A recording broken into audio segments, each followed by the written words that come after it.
ओम नमः सिद्धेभ्यः। ओम नमः सिद्धेभ्यः। ओम नमः सिद्धेभ्यः। ओंकार बिंदु संयुक्तम नित्यं ध्यायन्ति योगिनः कामदं मोक्षदं चैव। ओंकाराय नमो नमः। मंगलम भगवान वीरो मंगलम गौतमो गणी मंगलम कुंद कुंदायो जैन धर्मोस्तु मंगलम। सर्वमंगल मांगल्यम सर्वकल्याणकारकम प्रधानां सर्वधर्माणां जैनं जयतु शासनम्। जैनं जयतु शासनम्। जैनं जयतु शासनम्। इस भवतरु का मूल एक जानहु मिथ्या ताको कर निर्मूल अब करिए मोक्ष करिए। जय बोलो देव शास्त्र गुरु की।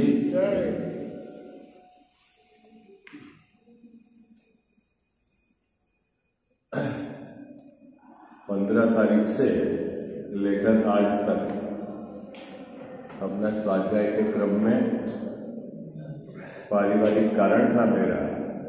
उस कारण आपका क्या हुआ, क्रम टूट गया। विषय वापस अपन क्रम से जुड़ेंगे, लेकिन इस बीच एक बहुत बड़ी दुखद घटना हुई मुमुक्षु समाज के लिए। मुमुक्षु समाज तो क्या कहो, पूरा संपूर्ण जैन समाज के लिए एक ऐसा युवा विद्वान हमारे बीच से चला गया। इसकी सूचना जब मैं गांव में था तब मुझे मिली। कहने को तो कहे असामयिक निधन, लेकिन जैन दर्शन में कोई भी काम असमय से तो नहीं होता है ना। दुख इस बात का है कि उनकी वाणी को सुनने वाले भारतवर्ष को छोड़कर अन्य देशों में हजारों की तादाद में जीव थे। और मुझे अंदर में बहुत प्रसन्नता होती थी कि एक व्यक्ति के माध्यम से हर घर में महावीर भगवान की देशना पहुंच रही है। कोरोना काल के समय में जिनसे भी हमारा परिचय है, उनसे जब भी बातचीत होती थी तो सबका एक ही बात था कि हम संजीव जी गोदा भाई साहब का प्रवचन सुन रहे हैं। ठीक है, देखो वक्ता तो बहुत हैं अभी, है ना, लेकिन इस प्रकार का वक्ता कि जो तत्व का प्रतिपादन भी सही करे और साथ में उसके पुण्य का उदय भी इस प्रकार का हो कि सामने वाला सुने, है ना। दो चीजें, पुण्य का उदय हो, सामने वाला सुने। ऐसे तो वक्ता हैं कि पुण्य का उदय है लेकिन तत्व का प्रतिपादन सही नहीं है, और ऐसे भी वक्ता हैं जिनके द्वारा तत्व का प्रतिपादन तो सही है लेकिन उनके पुण्य का उदय नहीं है कि उनको सुनने वालों की संख्या कम है। इससे उनके हित और अहित उसकी बात नहीं है। एक बोलते हैं ना कि जो प्रभावना तो उस वक्ता से होती है कि जिसके पुण्य का उदय भी हो और तत्व की प्रतिपादन शैली भी सरल हो। तो संजीव जी गोदा इस समय के उस सर्वोत्कृष्ट विद्वानों में से थे, और उनका हमारे बीच से चले जाना ये अत्यंत दुखद की बात है। अब उनकी क्षति को कैसे समाज पूरा करे, सब अपने अपने स्तर पर कार्य करें। और दूसरा बात है कि वैराग्य का प्रसंग है ये, हम सब लोगों को ये सीख लेनी चाहिए कि हम यम के मुख में खड़े हुए हैं, है ना। एकमात्र आत्म कल्याण की भावना से, है ना, उन्होंने तो अपना काम अल्प समय में, अल्प आयु में कर लिया, ठीक है। और निश्चित तौर पर वो जहां भी गए होंगे वो जिनवाणी की आराधना कर रहे होंगे और अल्प काल में वह सिद्धत्व को प्राप्त कर लेंगे, लेकिन हमें सावधान करके गए हैं। इसलिए हमें हमारी बड़ी मतलब जिम्मेदारी है कि हमको जो भी समय है हमें पूरा अपनी ताकत से आराधना में लगाना चाहिए, है ना। यही उनके प्रति सच्ची श्रद्धांजलि होगी। उनके जो ऑडियोज अवेलेबल है आप उनको सुने और विकथाओं से बचकर, अन्यथा परिग्रह को जोड़ने के परिणाम है। और इस प्रकार का कोई आपको आर्थ ध्यान नहीं हो कि निदान जन्म एक आराधना के भावना से आप रहें, तभी उनके प्रति हमारी सच्ची श्रद्धांजलि होगी। बहुत दुखद है, मुझे तो ऐसा लग रहा था कि अभी इस देश में 50 साल तक तो हमारे पास ऐसा विद्वान तैयार है कि जो दिगंबर संप्रदाय तो छोड़ो, श्वेतांबर संप्रदाय तो अन्य मत में भी जिनको सुना जाता था, ऐसा हमारे पास विद्वान था। देखो इस पंचम काल में जैन साहब, है ना, जो ऐसे बहुत सारे उत्कृष्ट विद्वान जो रहे हैं वो हमारे समय से पूर्व, श्रीमद का देखो आप, टोडरमल जी का देखो आप, है ना, ऐसे बहुत सारे, है ना। इस प्रकार गोदा जी का भी हमारे बीच से जाना निश्चित हमारे लिए दुखद बात है। अब अपन 5 दिन पूर्व जो प्रकरण छोड़ के गए थे, पुनः उस पर विचार को प्रारंभ करते हैं। अपन 7वां अधिकार चल रहा था, मोक्ष मार्ग प्रकाशक ग्रंथ है, जैन मिथ्या दृष्टि, उसमें व्यवहाराभासी मिथ्या दृष्टि किस प्रकार 7 तत्व के संबंध में उसके श्रद्धान की विपरीतता रहती है, उसकी चर्चा अपनी चल रही थी, ठीक है। संवर तत्व की भूल जैन मिथ्या दृष्टि के किस प्रकार रहती है, ये बात अपनी चल रही है। चौथे अधिकार में भी संवर तत्व की भूल अपन ने विचार की सामान्य जीव की तरफ से। तो सामान्य जीव क्या करता है कि जो पुण्य परिणाम को संवर मानता है, क्या सामान्य जीव क्या करता है, पुण्य भाव, वह आश्रव और बंध भाव है, वह क्या मानता है, संवर है। ऐसा हमने चौथे अधिकार के आधार से अपन ने विचार किया था। अब 7वें अधिकार का जीव जैन मिथ्या दृष्टि है ना। कौन है खजाव साहब 7वें अधिकार का जीव? जैन मिथ्या दृष्टि। और उसमें व्यवहाराभासी मिथ्या दृष्टि का प्रकरण चल रहा था। व्यवहाराभासी मिथ्या दृष्टि कौन? जो जीव जैन है, जिन आज्ञा को मानता है, सच्चे देवशास्त्र गुरु को भजता है, उनके द्वारा कथित जो उनके वचन है, वाणी है या जिनवाणी है, उसका स्वाध्याय करता है। उसके करने के पश्चात भी उसके जीवन में, उसकी श्रद्धा में संवर तत्व की भूल किस प्रकार बनी रहती है, उसकी यहाँ चर्चा है। बात पकड़ में आ गया क्या? विषय क्या चल रहा था अपना? जैन मिथ्या दृष्टि के संवर तत्व के संबंध में भूल किस प्रकार बनी रहती है श्रद्धा के स्तर पर। क्योंकि अभी मिथ्या दृष्टि का प्रकरण चल रहा है ना। मिथ्या दृष्टि मतलब जिसकी श्रद्धा विपरीत है। और यहां जो विषय है वो कौन है? जैन मिथ्या दृष्टि, है ना। ठीक है। संवर कहना किसको है? अपन ने संवर की परिभाषा क्या थी? पर्यायवाची नामों से अपन ने सरलता से समझ में आए तो ये विचार क्या था? संवर मतलब सुख, संवर मतलब शुद्धि, संवर मतलब आनंद, संवर मतलब धर्म, है ना।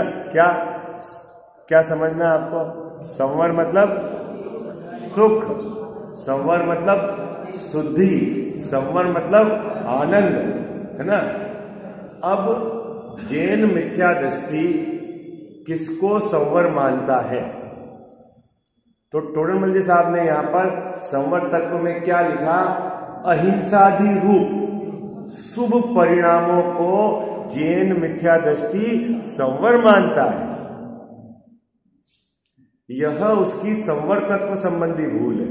अहिंसा, ये जो 5 पापों से बचा ना जैन साहब, हिंसा नहीं की तो संवर माना, झूठ नहीं बोला तो संवर माना, चोरी नहीं की तो संवर, અને 5 पापों से बचने को इसने संवर माना, जबकि 5 पापों से बचना वह तो शुभाश्रव है।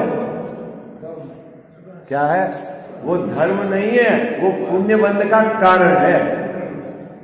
ये पहली पंक्ति में टोडरमल्ली साहब ने लिखा। कहा? संवर तत्व की भूल। निकालो पहली पंक्ति में क्या लिखा? संवर तत्व में अहिंसादि रूप शुभाश्रव को जानता है। मिल गई पहली पंक्ति आपको? अपन ने ये पढ़ लिया है, मैं तो आपका रिवीजन करा रहा हूं। मुझे तो आपको आगे पढ़ना है समिति, ठीक है? मैं ये तो आपका रिवीजन करा रहा हूं कि 5 दिन का क्रम टूट गया ना। शायद यहां स्वाध्याय करी नहीं 5 दिन आप लोगों ने।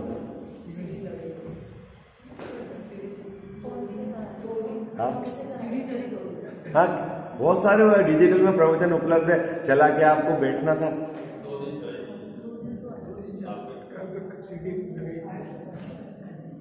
चलो कोई बात नहीं, अभी जो गया सो गया, अभी की बात करते हैं। पहली पंक्ति का क्या अर्थ है यहां पर? जैन मिथ्या दृष्टि की क्या भूल है? क्या भूल है जैन मिथ्या दृष्टि की? वैसा है अहिंसा आदि शुभ भावों को संवर जानता है भाई, है? व्रत के परिणाम को संवर जानता है। पाप से एक देश बचा, उसको इसने संवर माना है।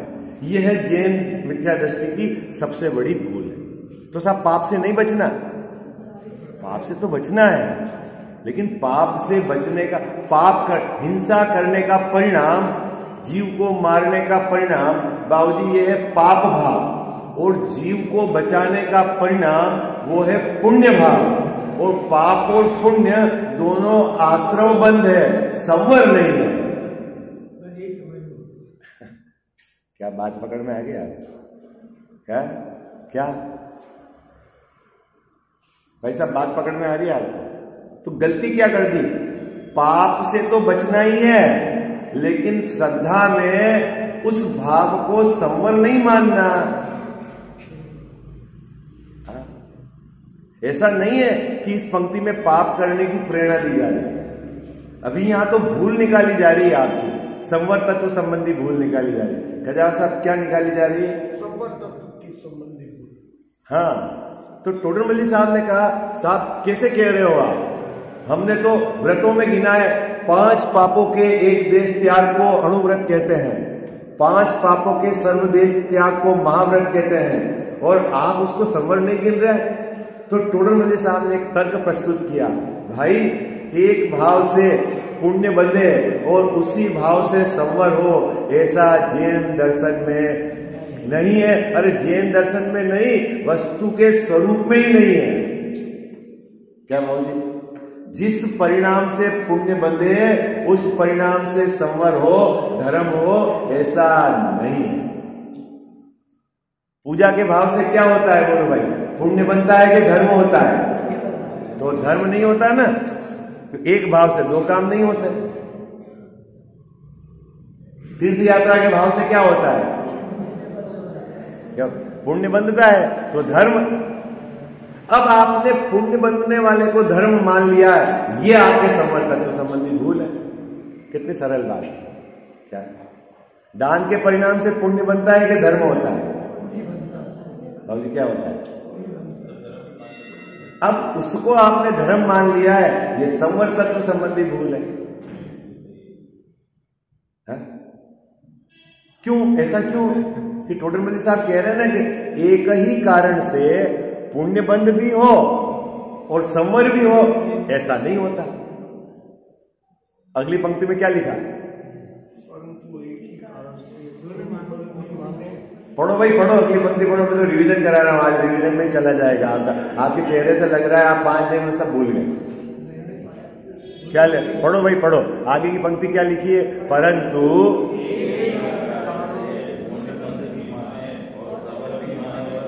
नहीं होता। अब अपन एक ही कारण से पूजा से पुण्य भी बंधेगा और पूजा के भाव से धर्म भी होगा, ऐसा माने तो नहीं होता बाबूजी। व्रत के परिणाम से पुण्य भी बंधेगा और व्रत के परिणाम से धर्म भी होगा, ऐसा तो नहीं होता। तो फिर क्या ऐसा, चलो छोड़ो छोड़ो, पुण्य नहीं बंधेगा, हमारे तो धर्म हो रहा है, बोले ऐसा भी नहीं है। क्या होगा, जीव को मारेंगे, जीव को मारने का यदि भाव है तो पाप भाव है, ये तो आपको सब कुछ स्वीकार है ना।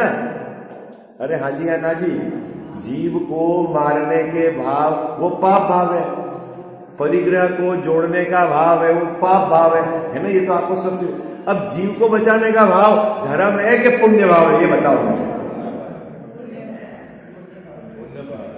अब वो पुण्य भाव है तो फिर आप धर्म क्यों मानते हो?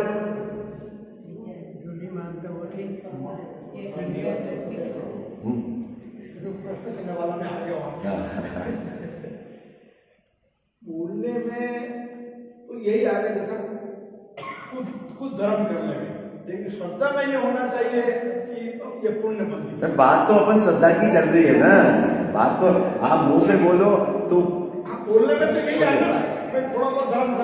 आप अंदर में क्या फील करते हैं, थोड़ा सा फील क्या करते हैं?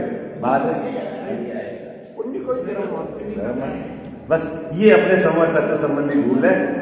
बाहर से आवाज नहीं आती है पुण्य करो, अरे अंदर से पुण्य को धर्म माना हुआ है इसमें। उसको किसी भी प्रकार से सुरक्षा का कवच देना, भाषा में दे देना, करना है कर देना, सब करते हैं, ऐसा ही होगा, पंचम काल है, ये सब समझ लेना आपकी जो मिथ्या श्रद्धा है उसको सुरक्षित रखने का काम कर रहे हो आप। किसी भी तरह से पुण्य भाव धर्म नहीं है, पहले ये नक्की कर। एक परिणाम से पुण्य भी बंधे और एक उसी परिणाम से धर्म भी हो, ऐसा होता नहीं।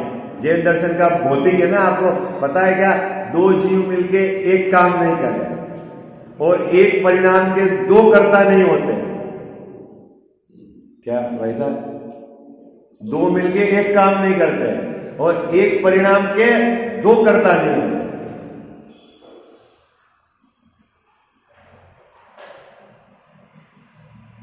जब ये बात टोडरमल जी साहब ने कही तो टोडरमल जी साहब को अंदर में ऐसा था, इतनी आसानी से तो ये जीव मानेगा नहीं। क्या क्या टोडरमल जी साहब को खुद को था, तो तुरंत उन्होंने शिष्य के मुख में प्रश्न डाल दिया, साहब आपको पता है आगम में कहा गया है कि मुनिराज के क्या है, एक काल में संवर निर्जरा भी होती है और उनके पुण्य का बंध भी होता है। प्रश्न क्या डाला शिष्य के मुख में उन्होंने, मुनिराज के एक काल में, एक समय में संवर निर्जरा भी है और उनके पुण्य का बंध भी है, और आप कह रहे हो कि एक भाव से पुण्य बंधे, उस भाव से धर्म नहीं होता, तो उनके एक समय में दो काम कैसे हो रहे? नहीं होते क्या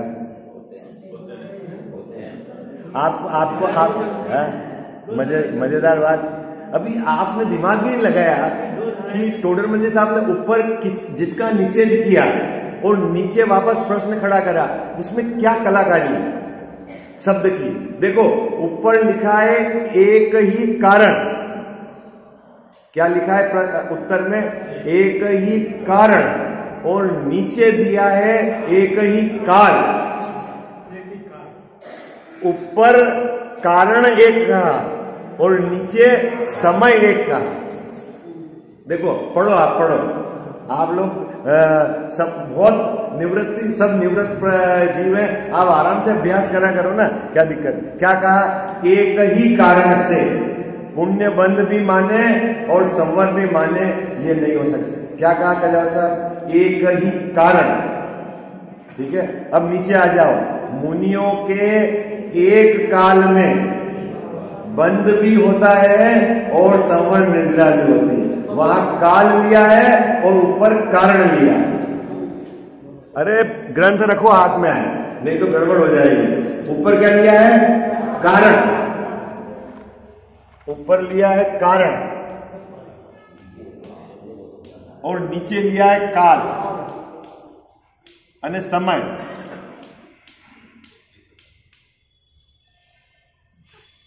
सिद्धांत क्या है? कारण एक हो और दो काम नहीं हो सकते।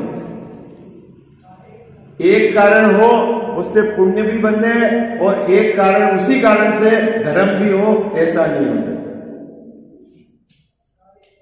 पुण्य भी बंधे और धर्म भी हो, ऐसा एक से नहीं हो सकता।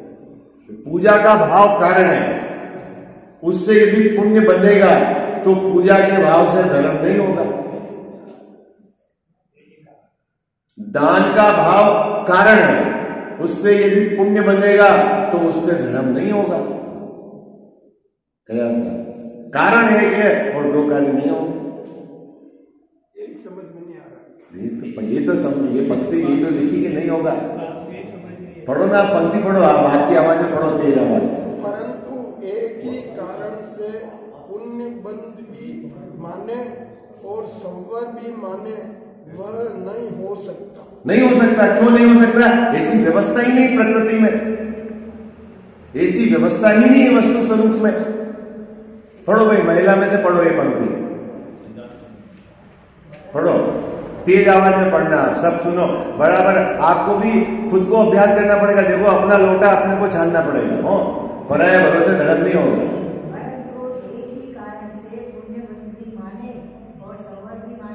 नहीं हो सकता। अब आपको जो व्रत का भाव है, पापों से जो बचे हैं, उससे पुण्य बंद होगा कि धर्म होगा? ये बताओ आप मेरे को। पुण्य बंद होगा तो धर्म नहीं होगा। अब श्रद्धा में आपने उससे धर्म हो रहा है ऐसा माना, वो मिथ्यात्व है, वो संवर तत्व की भूल है। ये समझा रहे हैं टोडर मल जी साहब? क्या समझा रहे हैं? यदि आपने श्रद्धा में ये मान रखा है कि उस भाव से धर्म हो रहा है और पुण्य भी बन रहा है, तो आप वस्तु स्वरूप के विपरीत श्रद्धा रखे हुए हो।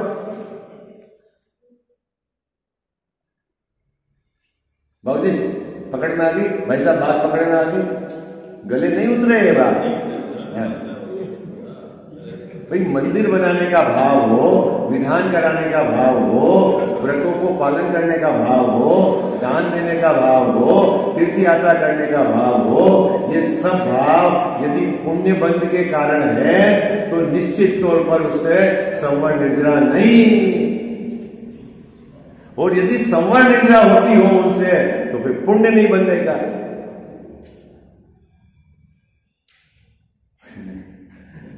एक काम होगा।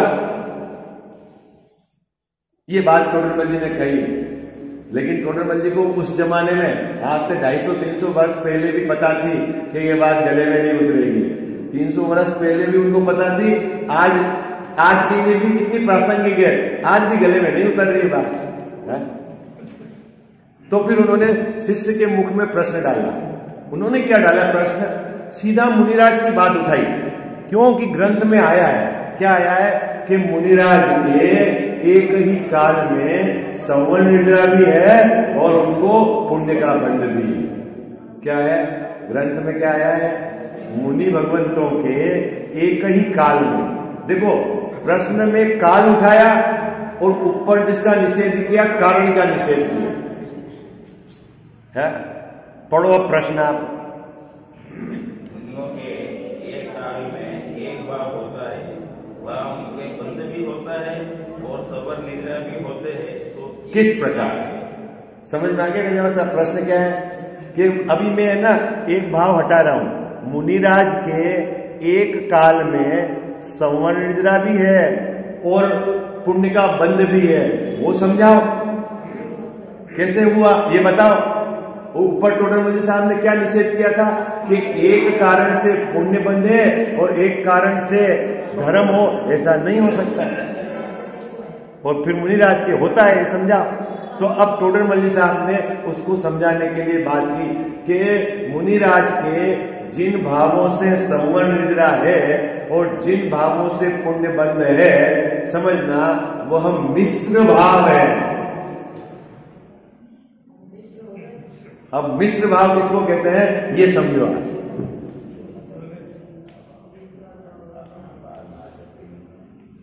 मिश्र मतलब मिले हुए भाव।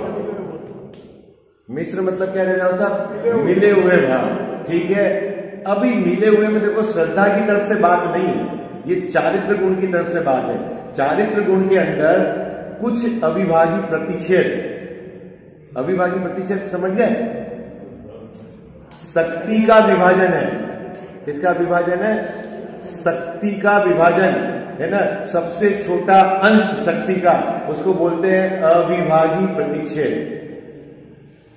तो चारित्र गुण के अंदर जो शक्ति है वीतराग रूप परिणमित होने की, ठीक, उसमें जितने अंश में वीतरागता आई है ना, जैसे ये वीतरागता का अंश है, ये तो एक वीतरागता का अंश है,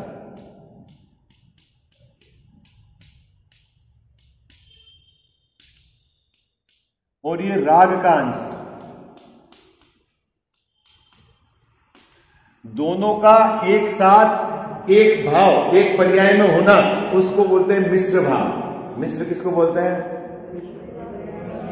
चारित्र गुण की एक समय की पर्याय में वीतराग भाव भी है और राग भाव भी है, दोनों एक समय की पर्याय में है, उसको बोलते हैं मिश्र रूप। समझ में आया आपको? मिश्र रूप किसको बोलते हैं? बोलो भाई, जल्दी बोलो, कठिन थोड़ी है, सरल है ना बात।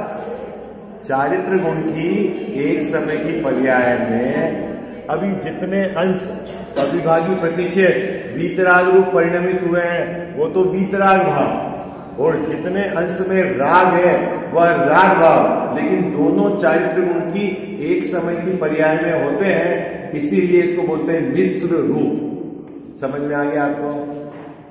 समझ में आया आपको? है ना जगह सर? तो पहली पंक्ति पढ़ो, वह मिश्र रूप है। क्या, कौन सा भाव मिश्र रूप है? मुनिराज के एक काल में जो चारित्र गुण की पर्याय में जो भाव है वो क्या है? मिश्र रूप है। मिश्र रूप है मतलब उसमें वीतराग भाव भी है और उसमें राग भाव भी है। अब प्रश्न यह है कि उसमें वीतराग भाव क्या है और राग भाव क्या है, उसका काम तो बताओ। है भाई, आपने तो बोल दिया एक समय की पर्याय में शुभ भाव भी है और शुद्ध भाव भी है, तो शुभ भाव में क्या करते हैं वो और शुद्ध भाव में क्या करते हैं वो, ये बता। तो भाई शुभ भाव में क्या होता है, राग भाव में क्या होता है? 28 मूल गुण का पालन होता है। राग भाव में उपदेश दिया जाता है, राग भाव में ग्रंथ की रचना होती है, राग भाव में दीक्षा होती है, राग भाव के अंदर आहार के लिए निकला जाता है। ये सब एक्टिविटी किसमें होती है बाबूजी? राग भाव के अंदर होती है। और वीतराग भाव के अंदर प्रचुर आत्मा का स्वसंवेदन होता है। एक साथ मतलब यहां परिणति रूप शुद्ध धारा चलती है उनके, और बाहर में तीन चौकड़ी के कसाय के अभाव रूप धारा भी चलती है और राग भी। संजलन का राग है और अंदर में तीन चौकड़ी कसाय के अभाव रूप वीतरागता एक साथ चारित्र गुण के अंदर चलता है। कितने लोगों को समझ में आ गई बात? क्या काल एक है, भाव मिश्र है। मिश्र मतलब एक पर्याय में दो प्रकार के भाव। आई बात समझ? मिश्र मतलब अब टोडर मल्ली साहब यहां कह रहे हैं कि जिस भाव से पुण्य बनता है वो तो उनका राग भाव है, और जिस भाव से उनके संवरण निद्रा होती मुनिराज के वो वीतराग भाव है। इसीलिए उनके एक काल में दो काम संभव है। लेकिन यदि आप मानोगे कि जो राग भाव है उससे संवरण निद्रा है, ये मिथ्या है। और बात पकड़ में आ गई आप? क्या बाबूजी बात पकड़ में आ गई? राग भाव से तो बंद ही है, आपके भी राग से बंद है और मुनिराज के भी राग से बंद है। राग से किसी को भी धर्म नहीं होता, पहले ये नक्की करो। क्या नक्की करना है? राग से किसी को धर्म नहीं होता। भले ही मुनिराज की एक समय की पर्याय में स्वंजलन का राग है, लेकिन वह राग बंध का कारण है, आश्रव बंध है, उससे संवर निद्रा नहीं। गले उतर गई बात है आपकी? अरे हाजिया ना जी, गले उतरी कि नहीं उतरी? तो फिर संवर कैसे है मुनिराज के? क्यों? वीतराग भाव विद्यमान है उनके। हाँ, मुनिराज आहार कर रहे हैं, उपदेश दे रहे हैं, दीक्षा दे रहे हैं, विहार कर रहे हैं, सब काल में तीन चौकड़ी का अभाव उनके निरंतर रहता है। इतनी वीतरागता की धारा निरंतर चलती है, शुद्ध परिणति बोलते हैं जिसको, उसके कारण संवर निद्रा है।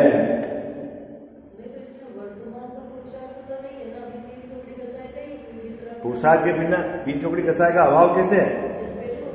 हो गया तो अभी हर पर्याय, अगली पर्याय का इस पर्याय में क्या होगा? प्राग भाव प्रतिबंध। हर पर्याय में यदि वीतरागता है तो कोई पुरुषार्थ चल रहा है ना। एक समय की पर्याय का दूसरे समय की पर्याय में कैसे काम होगा? एक समय की पर्याय में हुआ है,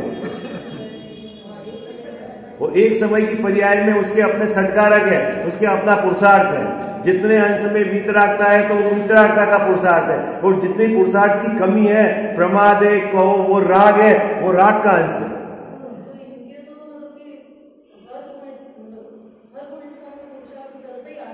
तो हाँ, सिद्ध भगवान के चालू है।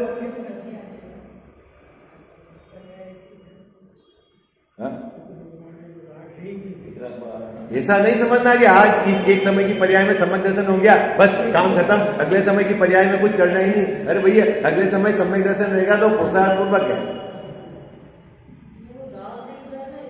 है स्वंजलन का राग उनकी भूमिका में। छठे गुणस्थान में आए, सातवें में जाए, राग विद्यमान है, 10वें गुणस्थान तक बंद होता है। 10वें गुणस्थान तक बंद है, इसका मतलब है राग है। तीन चौकड़ी कसाय का जो अभाव है वो वीतरागता है, उससे समझ मिल रहा, और जो राग है उससे बंद। बस इतनी सी बात है। किसमें बढ़ोतरी हो रही है और राग घटता जा रहा है, बस। अब अपन ने राग को संवर निद्रा मान लिया, ये मिथ्या दर्शन है। हाँ, सम्यक दृष्टि नहीं मानता है, अपनी बात करें। ये मिथ्यात्व का प्रकरण चल रहा है ना, कौन मिथ्या दृष्टि? जो मिथ्या दृष्टि है, जैन होकर, जिन आज्ञा को मानकर, जिनेंद्र भगवान सच्चे देवशास्त्र गुरु को भजकर, उनकी वाणी को ही सुनकर, उसने क्या कर रखा है कि मान लिया 28 गुणों पालन करना संवर है, सो गलत है। यही बात समझ में नहीं आता, समझ नहीं आता। पालन करना संवर मानते हैं। अरे 28 मूलगुण का काम पालन का इधर हो रहा है कि इधर हो रहा है, ये बताओ। 28 मूलगुण का पालन करने का राग, वो स्वंजलन कसाय का काम है। अब कसाय का काम संवर कैसे हो सकता है? कसाय के अभाव का नाम संवर है। शास्त्र लिखने का भाव उससे बंद होगा कि उससे धर्म होगा, ये बताओ। अगर मान लो शास्त्र लिखने का परिणाम आया, उसी को आप धर्म मान लोगे, तो फिर सिद्ध भगवान के तो है ही नहीं परिणाम शास्त्र लिखने का। फिर तो उनके धर्म नहीं है। तो शास्त्र लिखने का परिणाम तो शुभ राग है, वो तो बंद है।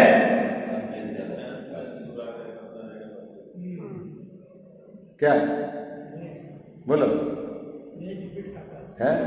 अरे अच्छे को गच्चा खाते हैं, ये सातों अधिकार है भाई। छोटे मुझे साहब ने जो प्रस्तुत किया कि आपको ये गहराई से समझना है। बात पकड़ में आई आपको? जितने भी आपके विशेष गुण कहो, आपके 28 मूल गुण कहो, दीक्षा लेने का भाव है ना, आहार लेने का भाव, ये सब स्वंजलन कसाय में होने वाला काम है। अनंत भगवान के नहीं दिखते। हाँ, उसको उपचार कहा, इसके साथ ये है सराग, मतलब राग सहित, और चारित्र भी है। ये चारित्र नहीं है, चारित्र तो ये है। क्या सराग चारित्र मतलब समझ में आया आपको? चारित्र किसको कहना? चारित्र मतलब स्वभाव की स्थिरता, उसका नाम चारित्र। तो चारित्र जितने अंश में स्थिर है, ये चारित्र, ये है चारित्र, और ये है राग।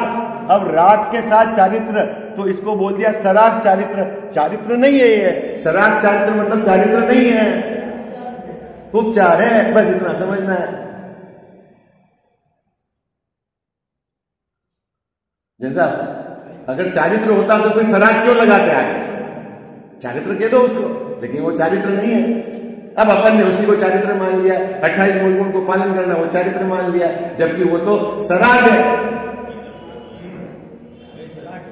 तो फिर चारित्र क्या है? स्थिरता चारित्र है, वो स्थिरता है।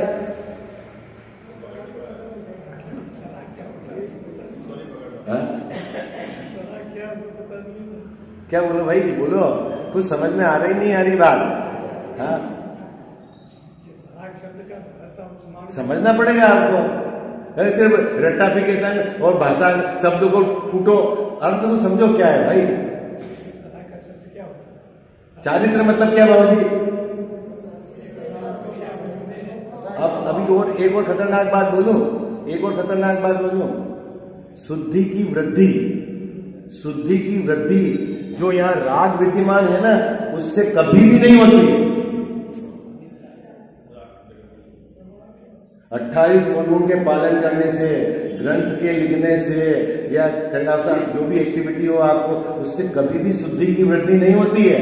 वो तो राग है, और राग से शुद्धि की कैसे वृद्धि होगी? शुद्धि की वृद्धि तो उनके हर अंतर मुहूर्त में स्वभाव का आश्रय लेकर वो निर्विकल्प स्वसंवेदन होता है, उपयोग को अंदर ले जाते हैं, उससे शुद्धि की वृद्धि होती है, उससे शुद्धि की रक्षा होती है, इससे नहीं होती। ये तो कमजोरी का निशान है, इंडिकेशन। ये इंडिकेशन राग है ना, ये कमजोरी का निशान है। लेकिन अभी एक बात और आपको बताता हूं, जिस जीव के 3 चौकड़ी कसाय का अभाव हो जाता है, चारित्र गुण के पर्याय में 3 चौकड़ी कसाय का अभाव हो जाता है जिनसा, उसके राग का पैटर्न, राग की जाति, राग किस प्रकार का आएगा, उसका परिचय आगम में कराया है कि जिसके 3 चौकड़ी कसाय का अभाव होगा वो घर में नहीं रहेगा, उसके वस्त्र नहीं होंगे, वो जंगल में ही रहेगा, 28 गुण का ही पालन करेगा, उसके राग ही इस जाति का है। लेकिन वो राग धर्म नहीं है, ये कहना है। वो राग धर्म नहीं है, जो सराग चारित्र जो समझा रहे हैं आप और समझ रहे हैं, वो ठीक है। लेकिन शुद्धि की वृत्ति जो सराग जो चारित्र का जो पालन जो करेगा, उस भूमिका में वहां आएगा, उसके ही शुद्धि की वृत्ति हो सकती नहीं, नहीं, नहीं, यही गड़बड़ है, गड़बड़ है, गड़बड़ है, बहुत गड़बड़ है भाई। देखो अभी बताओ, एक तो है अपना शुद्धात्मा, एक है अपना वर्तमान उपयोग ताकत है, और एक इधर है राग। अपने पास ताकत क्या है? वर्तमान पर्याय का उपयोग। शुद्धात्मा तो मेरा स्वभाव नित्य कायम है, ठीक है। यह उपयोग राग से जुड़ेगा, ये उपयोग राग से जुड़ेगा तो सराग हो जाएगा। और ये उपयोग क्या करेगा? राग से जब जुड़ेगा 3 चौकड़ी कसाय के अभाव में, तो क्या करेगा कि फिर ग्रंथ लिखेगा, उपदेश देगा, दीक्षा देगा, 28 मूल गुण का पालन करेगा। ये सब उपयोग किससे? बाहर में जुड़ेगा।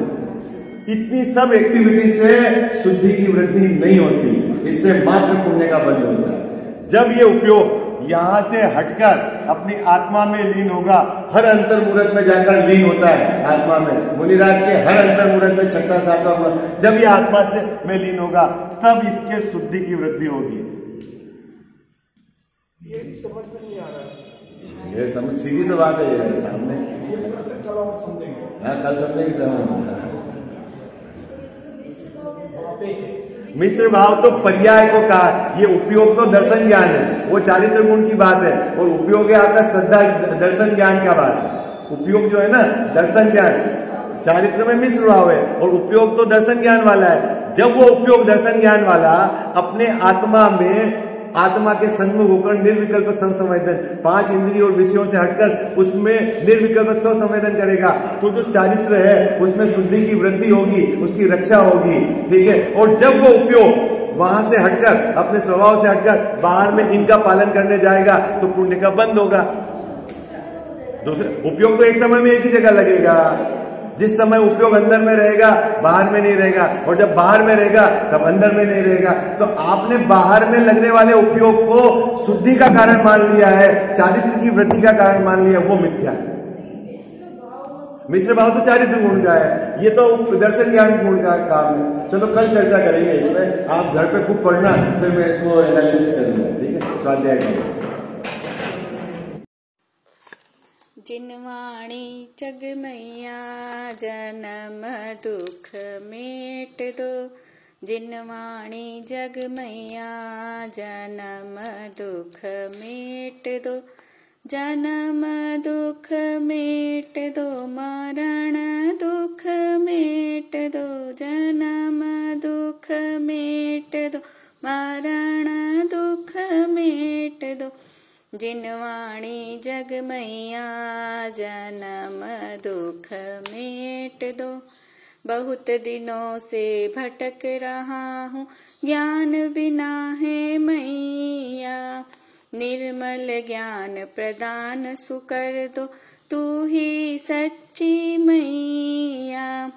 गुण स्थानों का अनुभव हमको हो जावे जग मैया, चढ़े उन्हीं पर क्रम से हम थे होवे कर्म खिपैया।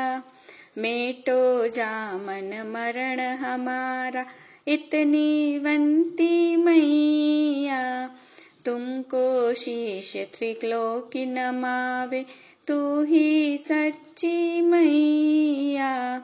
वस्तु एक अनेक रूप है, अनुभव सबका न्यारा, हर विवाद का हल हो सकता साधवाद के द्वारा। जिनवाणी जग मैया जन्म दुख मेट दो, जन्म दुख मेट दो, मरण दुख मेट दो। जावाणी के ज्ञान ते सूझे लोकालोक, सोवाणी मस्तक चढ़ो सदा देत हूँ धोख।